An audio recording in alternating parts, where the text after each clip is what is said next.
Dear Patriots, before the news starts, please subscribe to our patriotic channel by clicking the subscribe button. Give us a thumbs up to this video. Don't forget to leave your opinion below in the comments section. Share the news on Facebook and Twitter so you friends see it. Thank you. Donald Trump's bubble presidency. When President Barack Obama felt he needed to show off his common touch, he'd go for cheeseburgers at Ray's Hell Burger, where he treated the Russian president to an onion-jalapeño-and-mushroom-topped patty, or to Five Guys, where he ordered burgers for his staff in front of gawking lunchtime diners in May 2009. President Donald Trump's decision to stick to the restaurant inside his Pennsylvania Avenue property 2 blocks from the White House underscores his deep and growing isolation. In his 14 months as president, Trump hasn't yet followed his predecessor's habit of dropping by local watering holes, even though he's made no secret of his love for junk food, or public service events either at home or on the road. He hasn't gone to a baseball game or stopped at a soup kitchen. On Saturday, he ventured out of the White House to attend the annual Gridiron Dinner, taking a baby step into Washington's elite social scene. But his appearance at the White House event did little to bring him closer to ordinary Americans. Outside Washington, Trump follows a careful routine of visiting factories or local law enforcement headquarters. When he stopped recently in Parkland, Florida, on his way to Mar-a-Lago, he took a smiling photo with a girl who had been shot at Marjory Stoneman Douglas High School, a sharp contrast to images of Obama sitting in a small room with his head in his hands grieving with the parents of first graders killed at Sandy Hook Elementary in 2012. Trump promised the night of his victory to govern on behalf of the forgotten men and women of our country. Yet as president, he rarely comes into contact with regular people except in the structured setting of the White House or during tightly orchestrated events set up by staff, including a West Wing listening session last month with Stoneman Douglas families that featured some attendees who were critical of his proposals. His announcement last week of new tariffs, the timing of which surprised even some senior staffers, came at a table packed with industry executives rather than at a Rust Belt steel mill. Trump has always been more of an executive-in-chief than a uniter-in-chief. He has persisted in the habits of a celebrity, positioning himself as someone whose lifestyle is just a bit out of reach. His mingling happens chiefly at his private clubs in Florida, New Jersey, and Virginia, where he is not walled off by the Secret Service. It's another way that Trump has obliterated the norms of the presidency, according to interviews with more than 20 current and former White House officials, Trump friends and close advisors. Rather than trying to project an air of accessibility, Trump has unapologetically stuck to his insular White House life, avoiding and more or less eliminating the optics of the president appearing in public as a citizen. The approach keeps Trump in his comfort zone but makes it harder for him to do the work of being president, both when it comes to bridging divides on polarizing issues like immigration and selling highly partisan victories like his December tax reform legislation. And in recent weeks, Trump's growing paranoia and profound frustration with his staff have further isolated him, according to aides, who described the president as deeply unpredictable and increasingly unwilling to listen to many of his top advisors. President Trump has never lived a governing life before the White House. When you lead an institution and you have to govern, you create a climate of invitation. You invite people to be part of the initiative rather than dictate, said Andy Card, former chief of staff to President George W. Bush. If you come from the background of running a private company without a challenging board of directors or shareholders, that is much different than having to build coalitions. That has been a challenge for him. Bush spent about 6 weeks visiting different states following one State of the Union to pump up support for his policy to-do list, like the No Child Left Behind law and tax cuts, Card said. Obama similarly traveled to promote the Affordable Care Act and the stimulus plan, and was often photographed sitting down for one-on-one conversations with people he'd traveled to meet. While several aides and outside advisors counseled Trump to embark on a similar post-State of the Union roadshow, he delivered just one speech outside the White House in the immediate aftermath of his address to Congress, appearing alongside workers at an Ohio manufacturing plant in early February. Unlike other presidents, Trump was famous for decades in private life before entering political life. Aside from attending events, he was rarely seen out in New York except at haunts like the 21 Club, preferring to stay at Trump Tower and order in from its grill restaurant. As president, Trump has traveled often. A Politico analysis of Trump's domestic trips in his first year shows that he's kept par with Obama. As of mid-February, Trump had taken 44 domestic trips, excluding jaunts to his own properties and stops in the greater Washington area, while Obama took 43 trips during the equivalent period after taking office. But, following a habit established during the campaign, when Trump would often take late-night flights back to New York rather than stay overnight out in the country, the president has stayed only twice overnight domestically at a place he doesn't own or operate, at an Omni Resort in Phoenix, after holding a rally there, and at the Ritz-Carlton Resort in Waikiki on his way to Asia. And he has largely avoided visits to key blue states that supported Hillary Clinton during the 2016 election. Over the past 13 months, he has visited just 7 states he didn't carry in the election, 4 of which, Virginia, New Jersey, Hawaii and New York, are home to properties he or his family owns, and another, Maryland, that is close to the White House and is a must-visit state for all presidents because both Joint Base Andrews and the Walter Reed National Military Medical Center are located there. Obama visited 6 states he didn't win in the 2008 election during the same period. Trump's White House is only now planning a trip to California, the most populous state in the country and one that accounts for 20% of the nation's economy, a seeming must-stop for a president obsessed with his economic legacy, as well as his legitimacy as an elected leader. Advisors have urged him to avoid visiting blue states because they consider it a waste of time, according to one former campaign official and 2 close White House advisors. "I've told the president to stay away from California. It's a hostile place for an American to go," said one former campaign official.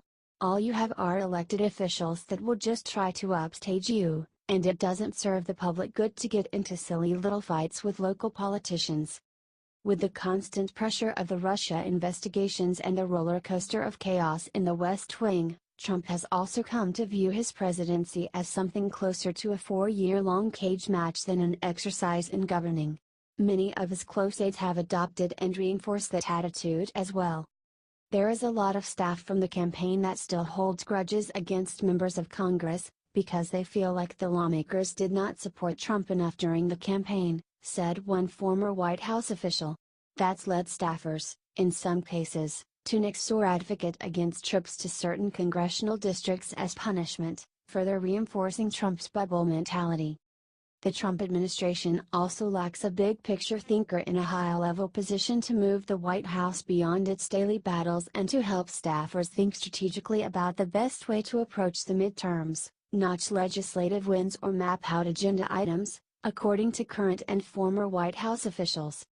They don't have a Karl Rove or Barry Jackson, who can say, "Hey, you just pitched these ideas. Here's how we can make them happen," said one former White House official, referring to 2 top George W. Bush advisors. It is one thing to the next, and White House staffers all have their own fiefdoms. Instead, the president relies on personal friends and longtime allies for a line to the outside world, according to people close to him. Corey Lewandowski, his former campaign manager, recently took a meeting in the Oval Office, while the president lately has resumed phone conversations with Anthony Scaramucci, the ex-White House communications director who lasted just 11 days, close White House advisors say.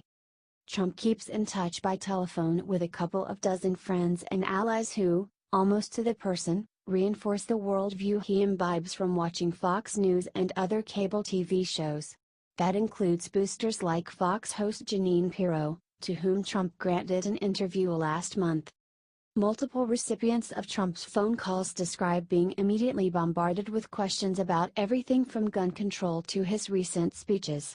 While Trump rarely gives a clear indication about what he's thinking, the regular surveys of his friends and allies often deeply influence him, according to friends.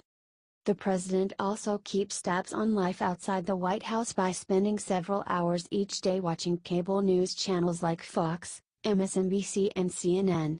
Valets bring him several newspapers early in the morning at his residence, including the New York Times, New York Post, Washington Post, and Wall Street Journal, and he's installed a massive flat-screen TV in the dining room just off the Oval Office, said one close advisor to the White House.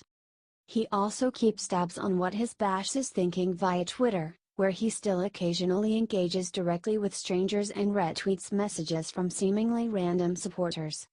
Close advisors to the White House argue that Trump is merely redefining the institution of the presidency for the digital age by connecting with constituents via social media, rather than in person.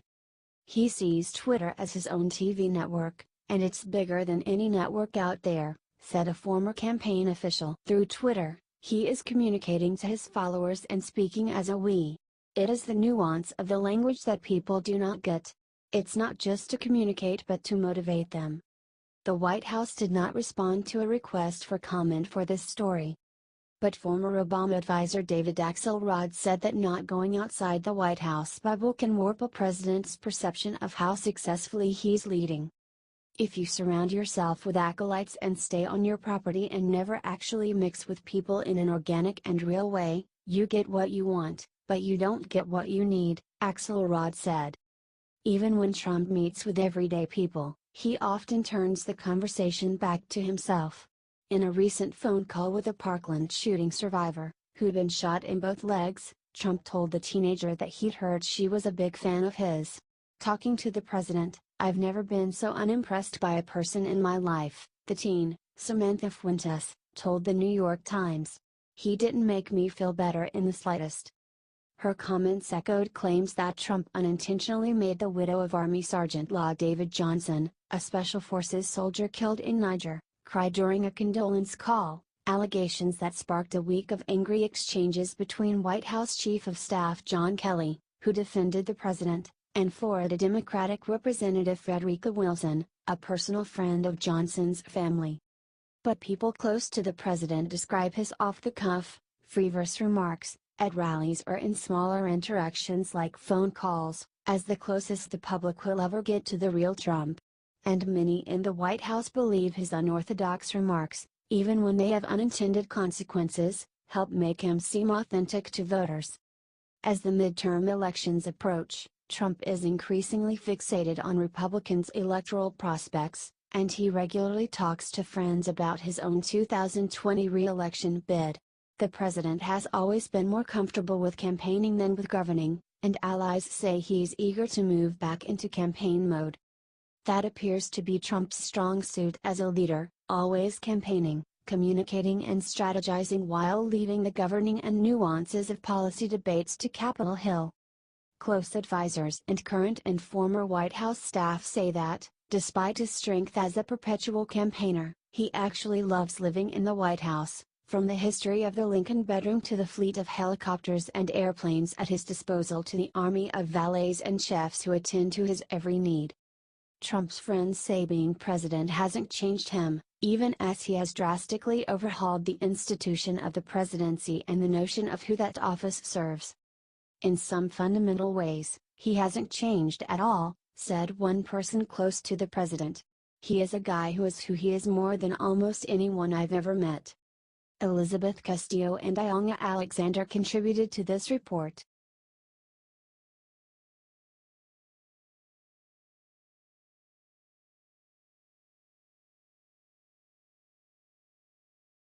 Trump attacks Canada and Mexico over trade. President Donald Trump lashed out Monday morning against two of America's top international trading partners, attacking Canada for its treatment of U.S. farmers and demanding that Mexico do more to stop the cross-border flow of narcotics. Trump also suggested that Canada and Mexico could avoid forthcoming tariffs if they agree to a renegotiated trade deal. "We have large trade deficits with Mexico and Canada. NAFTA, which is under renegotiation right now, has been a bad deal for USA. Massive relocation of companies and jobs. Tariffs on steel and aluminum will only come off if new and fair NAFTA agreement is signed," Trump wrote on Twitter Monday in a pair of posts. "Also, Canada must treat our farmers much better. Highly restrictive.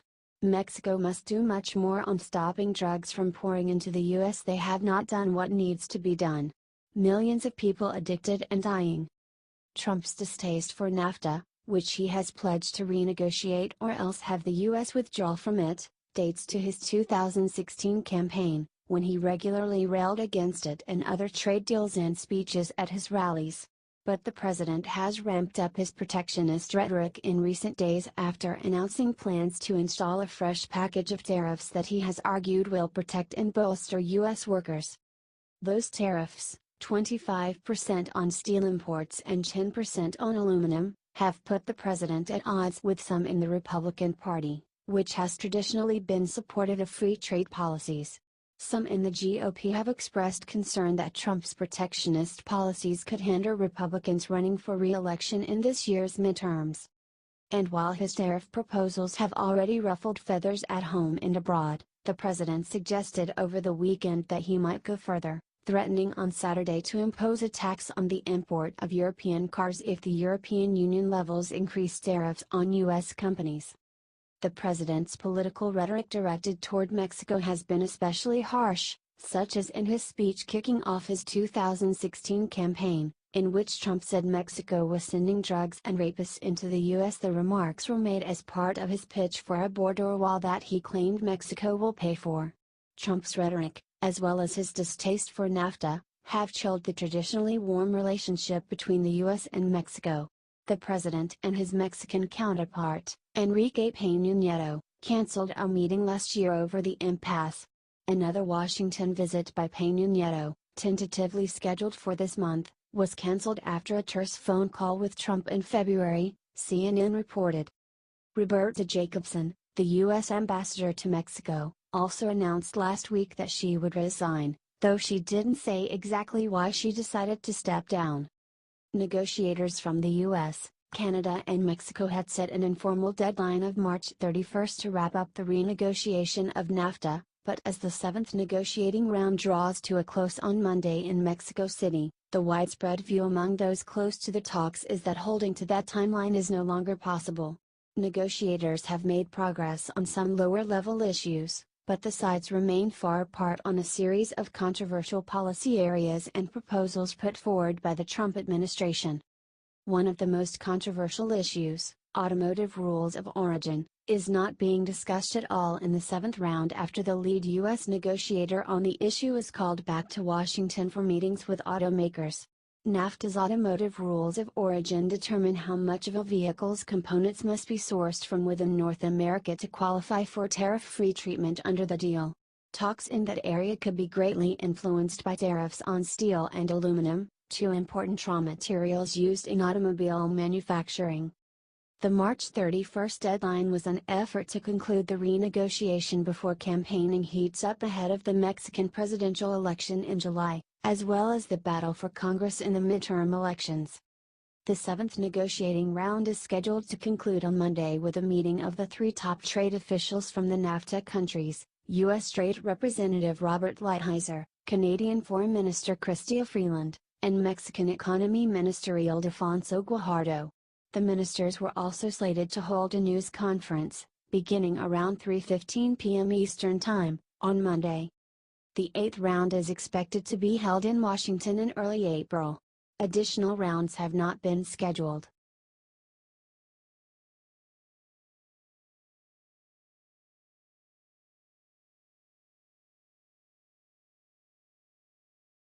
White House criticizes Russia over violence in Syria's eastern Ghouta. White House Press Secretary Sarah Huckabee Sanders on Sunday criticized Russia and Iran over the deteriorating conditions in Syria, where people in an enclave near Damascus are caught up in a struggle between rebels and government forces. The United States condemns the ongoing military offensive that the Assad regime, backed by Russia and Iran, is perpetrating against the people of eastern Ghouta, Sanders said in a statement. President Donald Trump and British Prime Minister Theresa May spoke about the situation on Sunday, May's office said, adding that the two leaders agreed the situation is a humanitarian catastrophe for which blame rests with Syria and Russia. They agreed that Russia and others with influence over the Syrian regime must act now to cease their campaign of violence and to protect civilians, the British redoubt said. According to a Reuters report, Eastern Ghouta is one of the few rebel-controlled areas remaining as the nation's brutal civil war drags on. Russia is the primary backer of Syrian President Bashar Assad. The U.S. has backed military forces in the country, but their primary purpose is to fight the Islamic State. On rare occasions, U.S.-led forces have fought Assad-backed fighters in self-defense. Sanders mentioned a United Nations Security Council resolution from late last month, which passed unanimously and called for a ceasefire across Syria for humanitarian aid and medical evacuations. Russia has gone on to ignore its terms and to kill innocent civilians under the false auspices of counterterrorism operations, Sanders said. This is the same combination of lies and indiscriminate force that Russia and the Syrian regime used to isolate and destroy Aleppo in 2016, where thousands of civilians were killed.